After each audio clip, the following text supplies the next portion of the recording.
칼빈의 생애 마무리해야죠. 칼빈의 생애를 네 부분으로 나누어서 살핀다. 그래서 전반부를 끝내고 이제 공적인 사역을 제네바에서 하기 시작했다. 오늘은 그러면 제네바는 어떤 도시인가? 교과서 52쪽을 좀 보시면 알겠는데, 좀 그 제네바 당시 유럽의 상황에 대해서 좀 사전에 설명이 좀 필요할 것 같다. 여러분, 당시 유럽의 시대가 어느 시대냐면 신성 로마 제국이에요. 신성 로마 제국이라는 이제 로마 제국이 멸망하자 유럽은 이제 로마 제국, 신성 로마 제국이라는 이름으로 하나를 만들었어요. 그래서 왕국이 돌아가면서 정권을 차지하는 것 중에 하나인데, 이 로마 제국은 크게 두 개로 분류해야 돼요. 하나는 영토를 말하면 교회 소속의 땅이 있어요. 그걸 우리가 교회령이라고 그래요. 교회령이라고 하고. 그 다음에 무슨 땅일까요? 군주령이 있어요. 세속 군주령이 있어요. 그러니까 이제 교회령의 소속인 땅은 또 어떻게 나누냐면 주교 땅이 있고요, 대주교 땅이 있고 그래요. 이게 또 땅이 나눠져요. 군주령도 이제 군주가 땅을 귀족들에게 나누어줘요. 이제 그게 뭐냐면 공이 있고 대공이 있고 공작 있고 뭐 이렇게 있어요. 땅이 이렇게 나눠지는 거예요. 이게 이제 당시 유럽의 형편을 좀 알게 되면 그렇게 되는 것이고, 자, 오늘 제네바는 군주령에 속한 누구 땅인가요? 사보이라는 공작 땅에 소속된 것이 제네바다. 그렇게 보시면 되겠습니다. 이해가 됐어요? 그래서 제네바가 사보이 공작의 통치하에 있던 도시였다 라고 하면, 당시는 이제 국가라기보다는 도시를 중심으로 이렇게 다 형성이 되었죠. 그죠? 하이델베르그는 누가 통치했어요? 프리드리히라는 이제 그 선제후라고 하는데, 유럽의 여러분 역사책 읽다가 선제후 그러면 황제를 선출하는, 그러니까 대의원이에요, 대의원. 보통 이제 6개 국가가 선제후인데, 선제후들이 모여서 결정을 하는 거예요. 신성 로마 제국 황제가 누구를 할 것인가. 그래서 뭐 오스트리아의 합스부르크가가 맡기도 하고, 프로이센가가 맡기도 하고, 짝센가가 맡기도 하고, 뭐 이런 이제 역사들인데, 제네바시는 사보이 공작인데, 이분이 이제 굉장히 힘이 좀 세고, 신성 로마 황제하고 절친이기도 하고, 그러니까 힘이 셌어요. 그러니까 제네바에 있는 주교는 교회에 소속된 주교는 사보이 공작의 그 하수인이었다. 공작이 그냥 사람을, 주교를 임명하고 안 임명하고, 또 종교는 로마 가톨릭이었죠. 그런데 여러분, 그 비텐부르크에서 몇 년도에 마르틴 루터가 종교개혁을 했어요? 1517년에 했죠. 근데 그 중에서 스위스 안에 있는 베른이라는 도시가 제일 먼저 종교개혁을 받아들였어요. 그게 이제 11년도 1528년도에 베른이 먼저 종교개혁을 단행했어요. 이건 이제 가톨릭 예배 전부 다 폐지하고 그랬단 말이에요. 그러니까 누가 주도했어요? 파렐이 베른의 종교개혁을 주도했어요. 그러니까 파렐이라는 분의 이 대단한 역할을 우리가 잊지 말아야 돼요. 결국은 칼빈을 제네바에 눌러 앉힌 분도 파렐이잖아요. 굉장히 이제 카리스마틱하고 아주 열정적인 그런 분이셨던가로 알려져 있죠.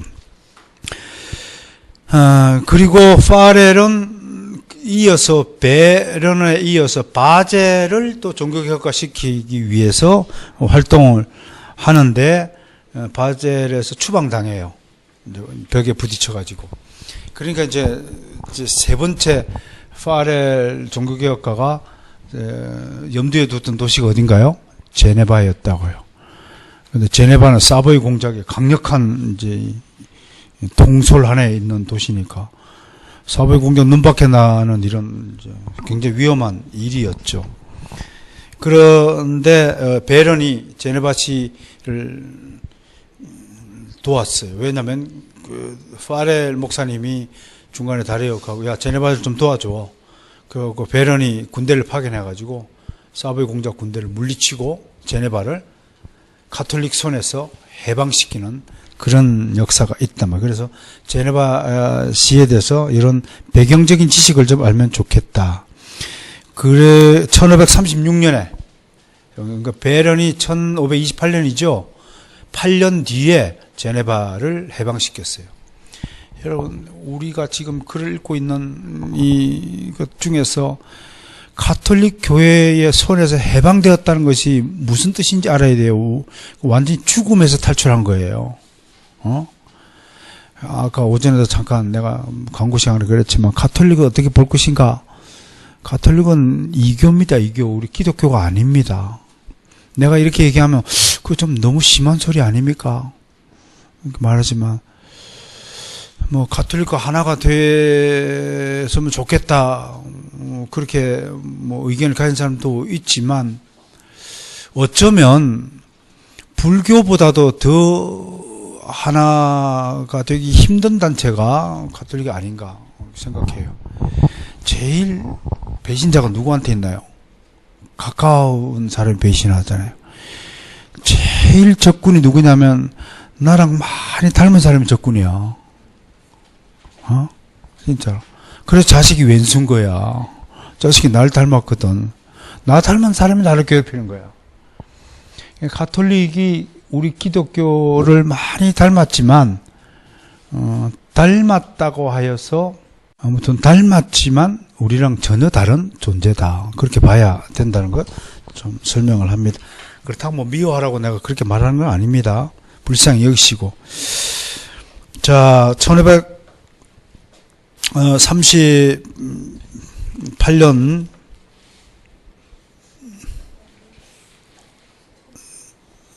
어, 36년에 이제 갔다가 38년에 다시 제네바에서 추방돼요.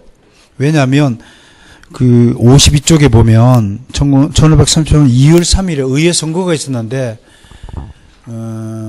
이때 반칼빈주의자들이 이겨요. 칼빈을 지지하는 종교개혁을 지지하는 파들이 소수가 되어서 종교개혁자 두 사람인 칼빈과 파렐이 제네바에서 추방돼요. 그래서 파렐은 뇌샤텔로 가고 칼빈은 마르틴 부츠가 있는 스트라스부르크로 강합니다. 그래서 이 스트라스부르크에서 칼빈은 굉장히 많은 활동을 합니다. 이때가 아마 칼빈의 거의 뭐 전성기가 아닐까 싶을 정도로 엄청난 일을 합니다. 그 스트라스부르크는 베른에 이어서 독일이죠. 베른은 지금 스위스지만 스트라스부르크는 오늘날 독일 영토에 속해 있죠. 그 이듬해 1529년에 종교개혁을 단행을 했어요. 누가 주도했냐면 마르틴 부츠라는 분이 주도했어요. 그러니까 이 시절 때는 각 도시마다 하나님이 한 사람의 이상의 종교개혁가들을 들어 쓰신 거예요. 여기서 이제 볼프강 카피토 같은 사람이 또 스트라스부르크 부츠의 종교개혁을 도왔죠. 이곳에서 칼빈은 제일 먼저 뭘 했냐면 프랑스에서 가톨릭교회 핍박을 받은 개신교인들이 이제 막 국경을 넘어서 스위스나 독일 스트라스부르크를 막 넘어오는 거예요. 국경 도시니까 막 넘어오죠. 그러니까 삽시간에 프랑스 난민들이 불어나기 시작하니까 어쩔 수 없이 난민교회를 세워서 그 난민교회를 목양하기 시작했어요. 그게 스트라스부르크 프랑스 난민교회라고 하는 것이에요. 그래서 52쪽 밑에서 두 번째 보면 성도 수가 몇 명으로 불어났냐면 500명으로 불어났어요. 처음엔 교회당이 없어갖고 세 교회 니콜라스 막달레나 도미니칸 가톨릭 성당을 돌아오면서 하다가 예배를 드렸고요. 그 칼빈의 생계는 친구들이 좀 내는 부조금으로 충당하다가 그 스트라스부르크의 김나지움의 교사로 임용이 되면서 연봉 52길드를 수령해요. 우리나라 돈 한 5천만 원쯤 된다고 해요. 그러니까 이제 처음으로 자기 집을 소유 한번 하게 되는 거예요. 자기 집을 소유했어요. 근데 그 집은 칼빈 개인의 집이 아니라 제가 이런데 칼빈의 삶에서 본받아서 우리 집을 자꾸 기숙시설로 사용하고자 되도록이면 공부하는 애들 좀 데려다가 키우고자 그렇게 애를 쓰는 것도 근데 칼빈의 이런 삶을 보고 하는 거예요. 자기 집은 거의 기숙사예요. 학생들이 다 점령하고 나중에 칼빈을 밀려서 다락방으로 밀려갔다는 얘기도 있어요. 좋은 방을 애들한테 주고. 그러니까 이런 것들 하나만 보더라도 칼빈은 진짜 그 삶에 있어서도 자신의 신앙을 실천했다. 그렇게 봐야 됩니다. 매주일 2번씩 설교, 매주 4번 예배 인도했는데 수요 예배하고 금요 예배까지 하고 주일에 2번 하고 하면 매주 4번 예배를 드릴 거예요. 특히 목회자들을 훈련시키기 위해서요. 그 뒤에 나옵니까? 어디 있습니까? 어디 있는데 그 성경 모임반을 해서 설교자들을 그렇게 뒤에 저기 직분자 이야기할 때 다시 한번 설명하겠습니다만 설교자들을 훈련시키는 일에 매주 금요일 날 오전에 스트라스부르크에 있는 모든 목회자들을 모아서 이렇게 스터디 그룹을 운영했다는 거. 그래서 개혁교회의 전통 중에 하나가 이제 스터디 모임을 운영하는 거죠. 지금도 우리나라에도 많은 개혁교회 목사들이 스터디 그룹을 하고 있습니다. 그리고 뭐부터 했냐면 찬송가를 이제 작성하기 시작했고, 그게 이제 오늘날 우리 제네바 칼빈 찬송이라고 원류라고 오리지널이라고 말하는 것을 1562년도에 찬송가 집을 지었어요. 칼빈이 직접 한 것은 시편 25편과 46편의 가사를 써서 곡지에 붙였고요. 그래 18개 시편 찬송가를 해서 1562년에 찬송집이 발간됐고 이게 프랑스와 네덜란드 개혁교회 찬송가로 사용되었어요. 오늘날 우리 교회에서 칼빈의 제네바 찬송을 되살려서 이렇게 부르는 것은 종교개혁을 기념하는 일인가 동시에 하나님의 계시의 말씀을 가사로 만들어서 노래한다는 큰 의미가 있다. 그렇게 생각이 됩니다. 그 다음에 찬송가 뒤에 이사한 스트라스부르크에서의 칼빈의 공헌이 뭐냐면 주석 작업이에요. 부처와 카피토가 구약 주석을 맡고 칼빈과 헤디오라는 인물이 신약 주석을 맡았어요. 그래서 여기서 맨 처음 주석한 것이 요한복음 주석이에요. 그래서 칼빈의 주석 연구를 한 신학 박사들의 연구 결과를 보면 요한복음 주석에서 마지막 그 에스겔 주석까지 1년의 과정을 쭉 이렇게 탐구해 보면 계속해서 주석 실력이 발전하고 있는 거예요. 특히 시편 주석에서 로마서 주석도 당연히 훌륭하지만 특히 우리를 감동케 하는 것은 저도 마찬가지고 시편 주석 그걸 주석하면서 참 많은 은혜를 우리에게 주고 있다. 여러분들이 성경을 읽을 때 그냥 내 수준, 내 지식에 따라서 감동을 받는 것도 중요하지만 더 높은 경지에 있었던 사람들이 해설한 하나님의 말씀의 뜻을 분석해 보면 짜릿하죠. 감동이. 마치 영화를요. 아무런 평론적 지식 없이 영화를 보는 사람하고 그 영화가 어떻게 만들어졌고 감독이 누구이고 또 이 영화의 특징이 뭐고 배우 선정이 어떻게 됐고 이 영화의 시대의 배경이 어떻게 되고 이런 배경적인 지식과 좀 전문적인 지식을 가지고 영화를 보면 감동이 훨씬 남다르죠. 여행 가는 것도 마찬가지예요. 그냥 차 끌고 놀러 가고 씩 눈만 쳐다보고 그냥 좋다, 바람 좋다, 시원하다 그러고 다녀오는 사람하고 정말 사전에 치밀하게 자료를 가지고 그렇게 해서 이곳에서 일어난 역사적인 사건들을 또 지식을 좀 가지고 역사적 의미를 찾고자 하는 그런 여행하고 같을 수가 없겠죠. 그래서 주석 공부를 왜 해야 되냐면 바로 이러한 이유 때문에 주석 공부를 함이 좋다라고 하는 겁니다. 고린도 전후서, 빌립보서, 로마주서 그렇게 해서 한 5권을 스트라스부르크에서 주석을 하게 됩니다. 저는 뭐 아직까지는 주석까지 할 염두는 못 내지만 그래도 강해설교를 하면서 차곡차곡 강해설교 원고를 쌓으면서 제 컴퓨터에 저장되고 있으면 뭐 제가 출간하지 않더라도 제가 죽고 나면 내 뒤를 이은 사람이 내 노트북 안에 있는 걸 가지고 정리해서 유고집이라 가지고 뭐 내든지 할 거 아니에요. 어쨌든 기록으로 남겼으니까 또 그 안에는 또 다양한 연구도 있지만 제 나름대로 받은 또 느낌들, 감동들도 있으니까 이런 주석 작업이 중요하다라는 겁니다. 마르틴 부추에 대해서 제가 소개를 받았는데 소개를 하는데 칼빈의 목회에 있어서 가장 영향력을 많이 끼친 인물이 누구냐고 하면 파렐도 파렐이지만 실질적으로 가장 많은 영향을 끼친 사람은 마르틴 부추예요. 나중에는 영적인 아버지라고 호칭해요. 물론 신학적 사상은 몇 가지 부분에서 다른 견해를 표방하기도 해요. 그러나 영적인 아버지로서의 존경심은 한 번도 버리지 않고 따랐다는 것. 독일 남부의 스트라스부르크 개혁가로 많은 연구가들은 칼빈에게 가장 큰 영향을 끼친 개혁가로 평가합니다. 칼빈은 성찬에 대한 루트의 입장이 지나치게 불관용적이고 오만하다고 했으며 부처에 대해서도 교회 일치를 위해 부처가 너무 많은 희생과 양보를 한다고 비판했습니다. 그러니까 루터주의와 교회의 일치라는 부분에서 부처는 일종의 평화주의자예요.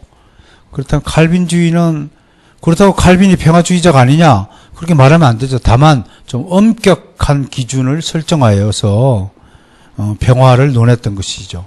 그런 측면에서 부처는 좀 관용주의자라면 칼빈은 아주 규칙주의자다, 원칙주의자다 그렇게 평가할 수 있겠습니다.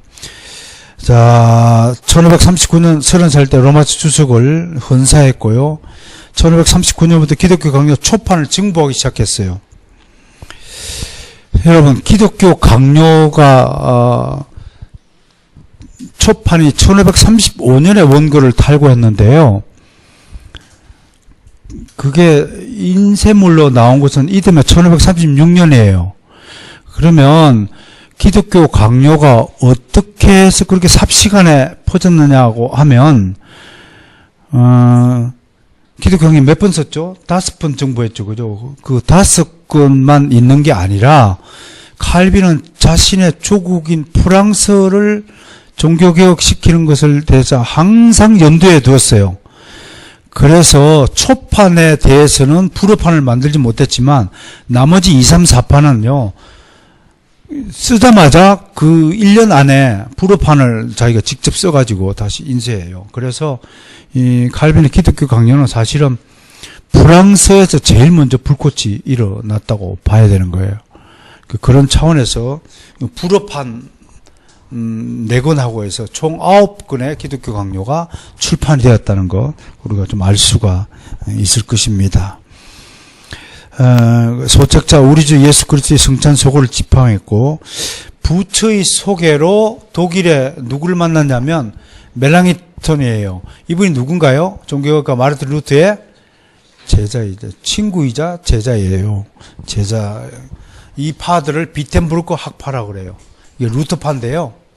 루터파들과 교제를 나누면서 이제 다른 성찬론에 대해서 일치를 보고자 애를 쓰기도 했다는 것이에요.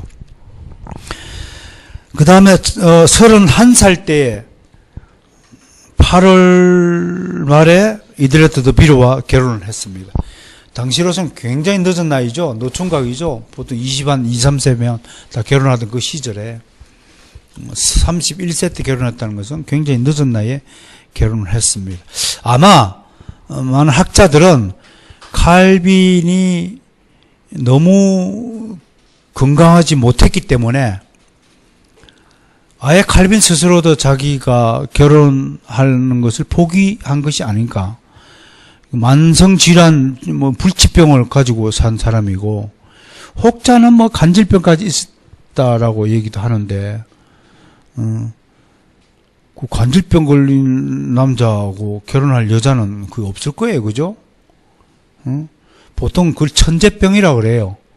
천재들이 너무 한 곳에 몰두하게 되면 이제 이게 관절병 걸릴 확률이 높다 이렇게 말하는데 갑자기 뒤집어지죠? 혹시 그 선 보다가 뒤집어져 가지고 소문이 나 가지고 결혼이 늦었나 여러 가지 상상을 해봅니다만 아무튼 몸이 그렇게 건강한 편이 아니고 생김새도 보면 그렇게 미남이라고 볼 수는 없고 저 보면 미남이다 그런 생각은 안 들죠?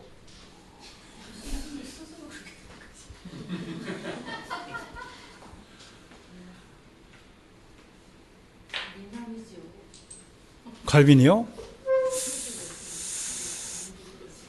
아니 똑똑하게 생긴 것은 사실이지만 미남이다. 근데 이들레트 여사는 이제 제세례파의 남편과 결혼하고 사베렛 미망인이었죠. 이들레트 여사는. 그래서 슬픔에 빠진 그녀를 목회자로 돌보며 인연을 쌓았고 1549년 결혼 9년 만에 질병으로 패스트가 돌았을 때 죽은 것으로 알고 있어요. 49년에 제네바 그 유럽일 때 패스트가 돌았거든요. 완전 치명적인 것 같아요. 함께 죽었어요. 칼빈은 삶의 동반자라는 슬픔으로 시리에 빠졌고요. 사람들이 이것을 두고 칼빈을 조롱했지만 칼빈은 온 기독교 세계에 걸쳐 자기 자녀들이 수천 명에 달한다고 기록하고 있다. 실제로 칼빈이 키운 아이들이 굉장히 많이 있다는 거. 우리가 칼빈주의를 오해하는데요. 칼빈만큼 어린아이들 또 버려진 고아들을 돌보고 사랑하는 사람도 없습니다. 그 점을 분명히 아셔야 됩니다. 그러니까 보통 우리 쪽에서 저 사람은 공부만 열심히 했지 실제로 하는 게 뭐 있나 하지만 실제로 옳은 소리 하는 것을 왼손을 모르게 하는 사람들은 거의 칼빈주의자들입니다. 드러나지 않았을 뿐이죠, 실질적으로. 그러면서 53쪽 밑에 보면 길드에 등록되어 있다. 당시 이제 상인 조합이죠, 동업자 연합이죠. 정치인들끼리는 정치인 길드하고 있고, 지금도 그 관광지에 가보면 길드 하우스라는 게 있는데, 저 호텔급이죠. 거의 호텔급 길드 하우스가 있어요. 그럼 칼빈은 어떤 길드일까요? 상인 길드는 안 들어갔을 테고, 목회자들 모임이 따로 있었던가 봐요. 그 모임에 가입되지 않으면 스트라스부르크에는 시민으로서 존중받지 못하는 거예요. 그러니까 그리스도인이 마치 어떤 교회에 소속이 안 되고, 붕 떠 있으면 그 이상한 사람이다. 그렇게 생각하기 마찬가지잖아요. 그 예수 믿습니까? 예, 믿습니다. 어느 교회 다닙니까? 이렇게 질문하면 그냥 아무 교회도 안 다닙니다. 그러면 이상한 거잖아요. 그러니까 길드가 그런 존재입니다. 그리고 이제 제네바 상황이 급속히 돌아가지고 제네바 2년 만에 다시 선거가 열렸는데 이번에도 종교개혁 그룹 지지파들이 승리해서 의회를 장악했어요. 그러니까 9월 23일 날 1540년 9월 23일 날 제네바를 귀환했어요.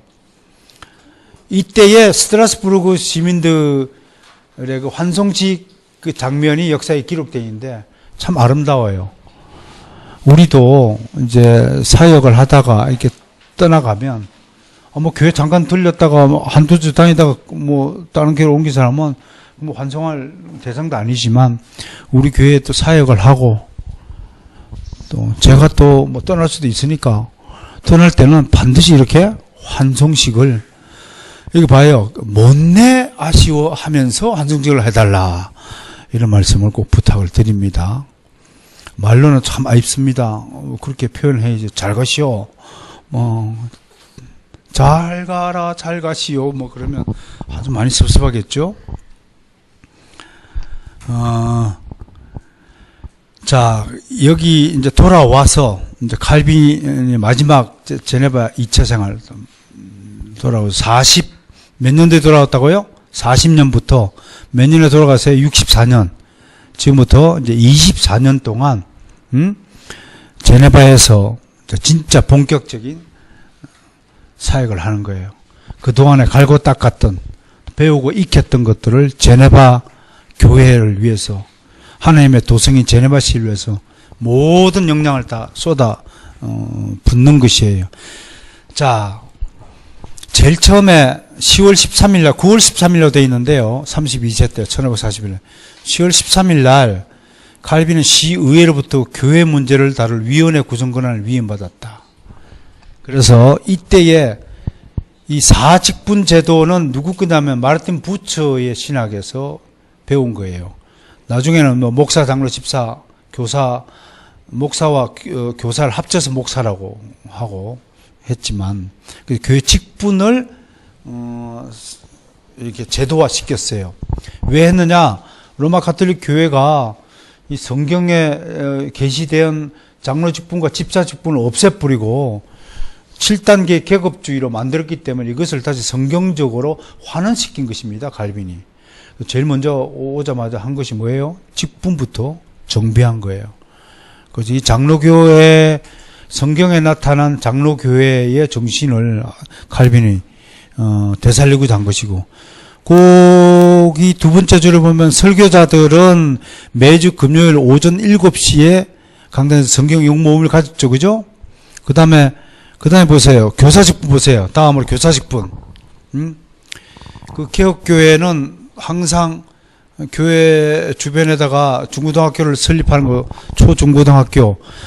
프랑스로 치면 콜라주고, 스트라스부르크 치면 김나지움이고, 우리나라 치면 중고등학교를 항상 교회에서 설립해요.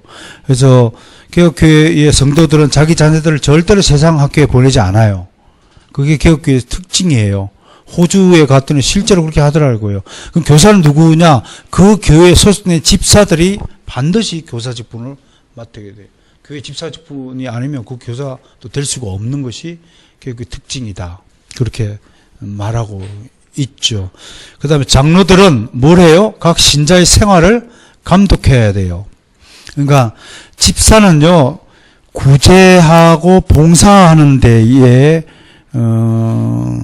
하기 위해서 하나님께 세운 직분이고, 장로는 말씀으로 양육하고 가르치는 것, 또 신자들의 신앙생활을 돌보는 것, 이런 것들 때문에 장로를 세우는 거죠. 자, 그 다음에 34세 때 1543년에 시민법 제정했고요. 43년 보면 패스트로 인해서 제네바 위기가 닥쳤고요. 그 다음에 이제 문제가 된 게 뭐냐면 43년 11월에 54페이지 제일 밑에 뭐가 있어요? 교회 규칙서가 있죠. 그죠? 규칙서 만들었어요. 그래서 의원들의 동의를 넣어서 통과시켰어요. 그 내용이 뭐냐면 이제 주일날 오락을 금지하고 뭐 등등 아주 엄격한 신앙생활 법이에요, 이게. 특히 이제 주의를 어기는 사람에 대해서는 매우 가혹할 정도로 엄격히 다뤘어요. 그러니까 사회 전체 생활이 도시의 모든 구역을 대표한 당회의 감찰에 놓여 있어요. 교회의 중심이 뭔가요? 당회죠, 당회. 당회는 누구로 구성해요? 장로와 집사가 대표가 구성하는 거죠.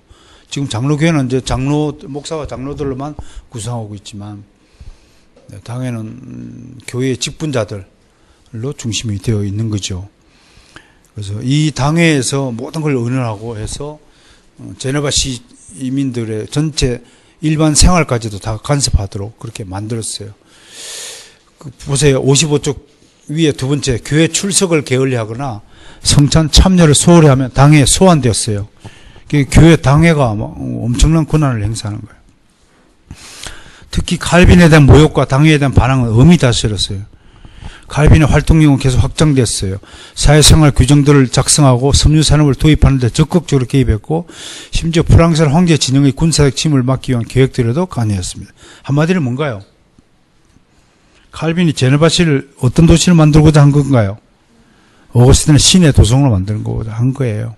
하나님이 직접 통치하고 교회가 직접 통치하는, 그러나 한 개인이 통치하는 것이 아니라 당회가 통치하는 그런 하나님의 도시를 꿈꿨던 것이에요.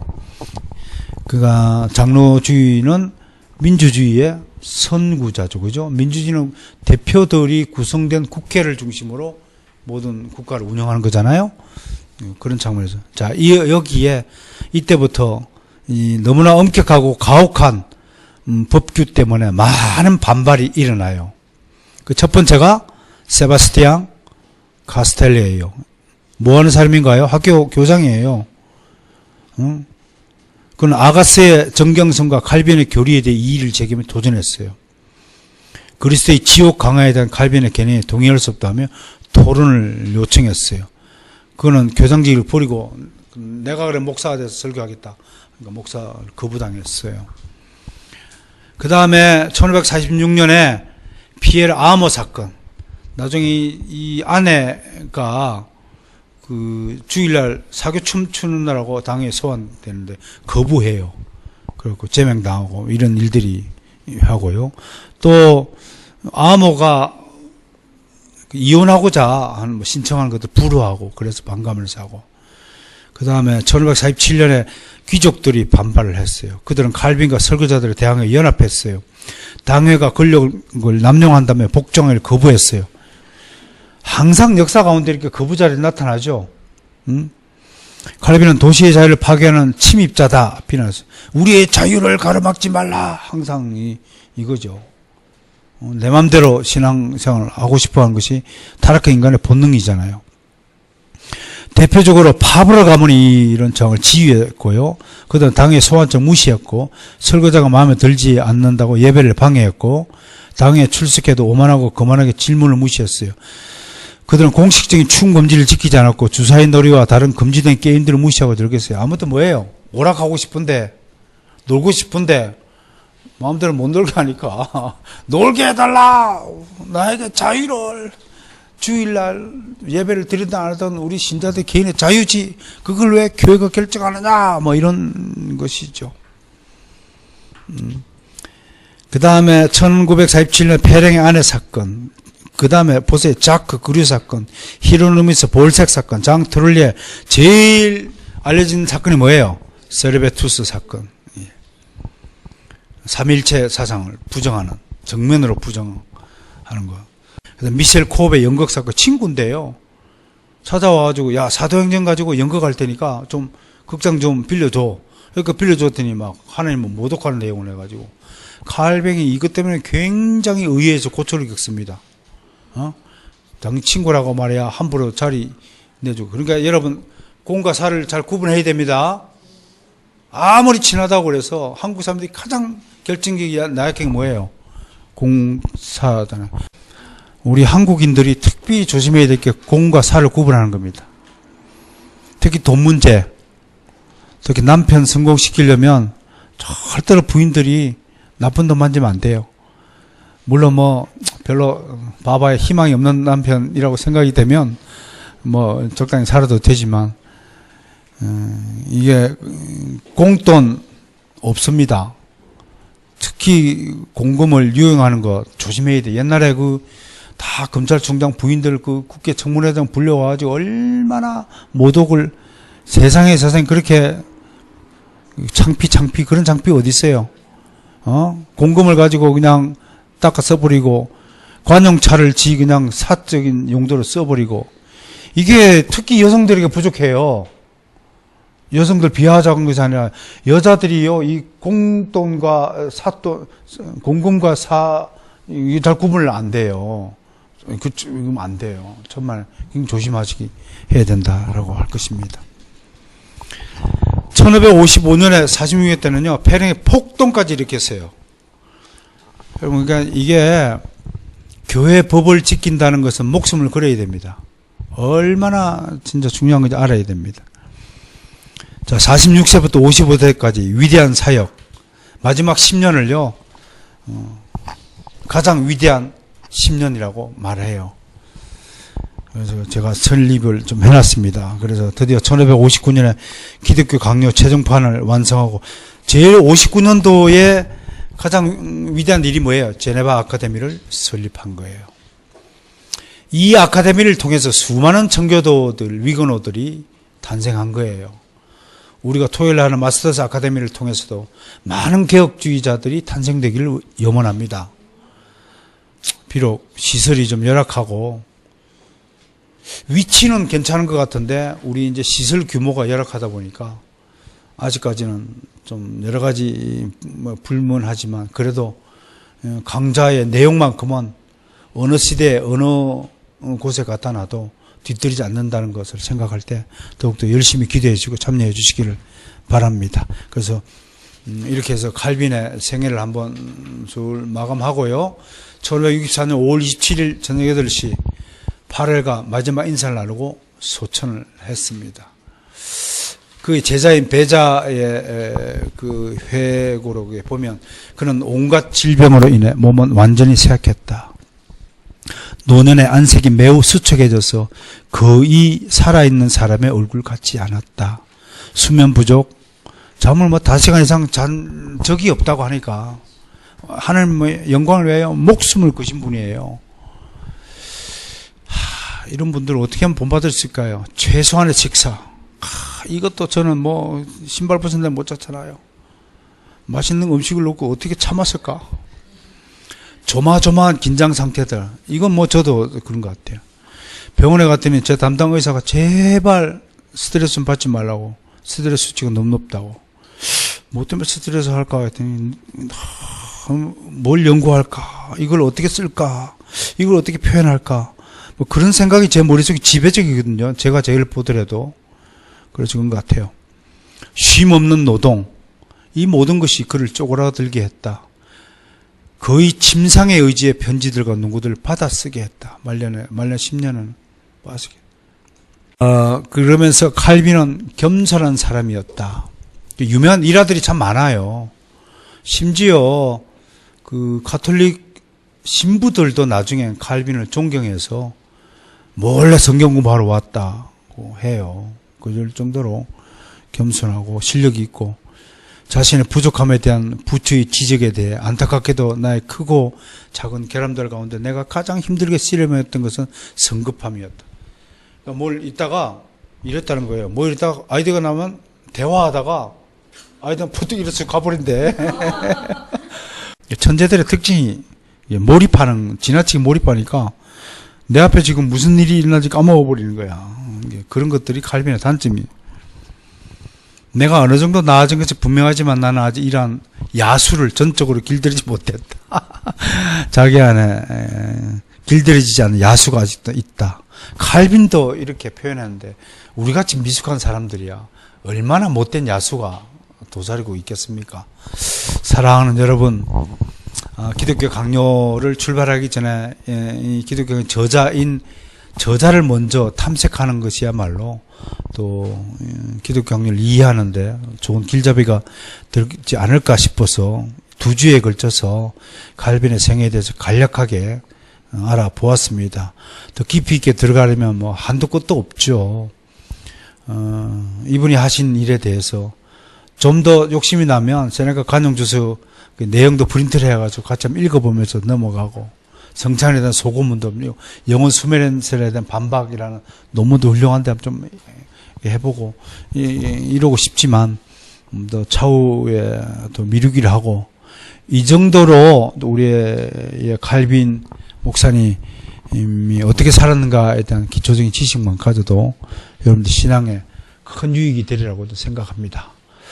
2주에 걸쳐서 수고하셨습니다. 다음 주부터 이제 기독교 강요 1권부터 하나하나씩 내용을 살펴가도록 하겠습니다.